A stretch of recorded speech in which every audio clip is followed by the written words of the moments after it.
All right, today we're diving into something truly fascinating from the book of Leviticus. It's basically an ancient spiritual economy, a whole system that put a very specific price on sacred promises, complete with detailed rules on how everything was valued and, if needed, bought back. So let me just ask you this straight up. What's a promise to God actually worth? Is it just a feeling, a deep commitment, or could you, literally put a price tag on it? Now that sounds like a totally philosophical question, right?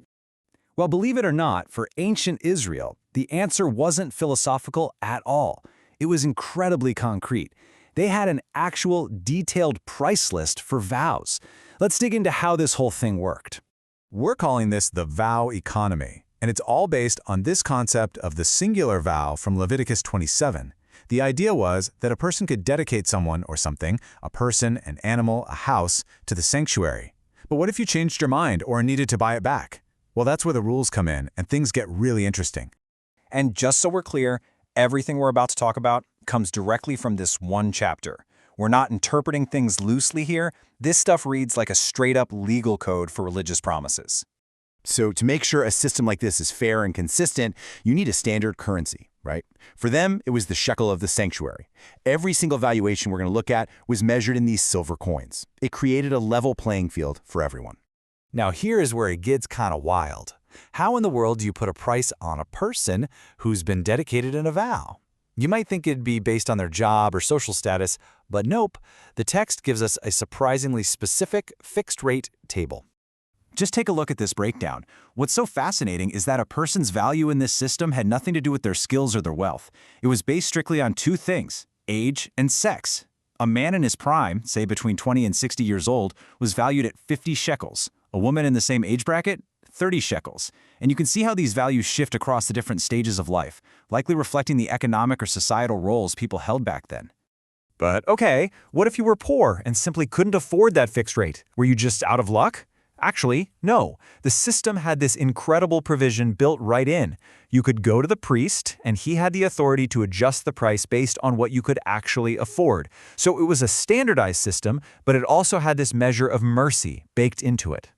So we've talked about people, but this vow economy didn't stop there. It also extended to personal property, with its own detailed set of rules for things like animals, houses, and even land. When it came to animals, there was this really key distinction. If you vowed a clean animal, one that was suitable for a sacrifice, that was it. It was considered God's property, and the vow was final. You couldn't buy it back. But if it was an unclean animal, you could redeem it, though it was going to cost you a premium.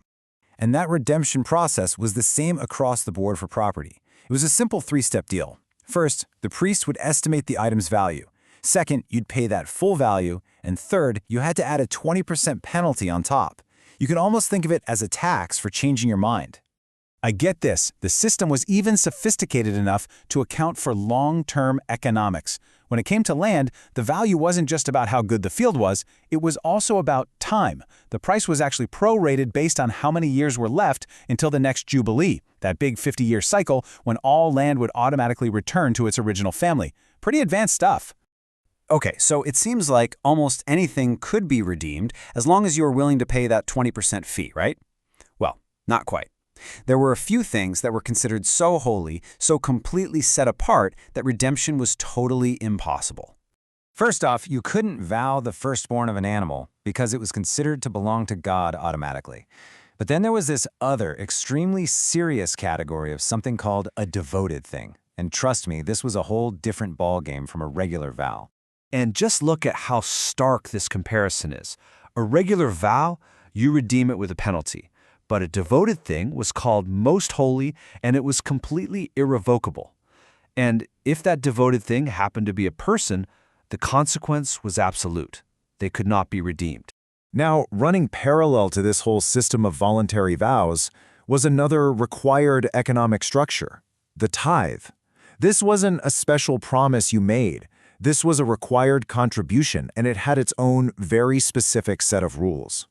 The tithing rules were basically split into two buckets. The tithe from your crops or land, well, that could be redeemed with that same 20% penalty we've been talking about. But the tithe of your animals, your flock, or your herd, that was totally different. It was completely non-negotiable and unredeemable. And the process for that was almost mechanical. Imagine a shepherd counting his sheep. As the animals passed under his rod, every single 10th one was automatically marked as holy. The owner had zero choice in the matter. You couldn't pick a better or worse animal, and you absolutely could not swap it out. If you tried, both animals would become holy. The rule was final.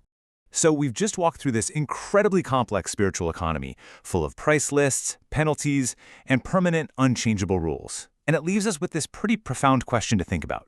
When a society goes to such great lengths to create a system that assigns monetary value to promises and faith, what does that tell us about the things they considered to be truly, absolutely invaluable?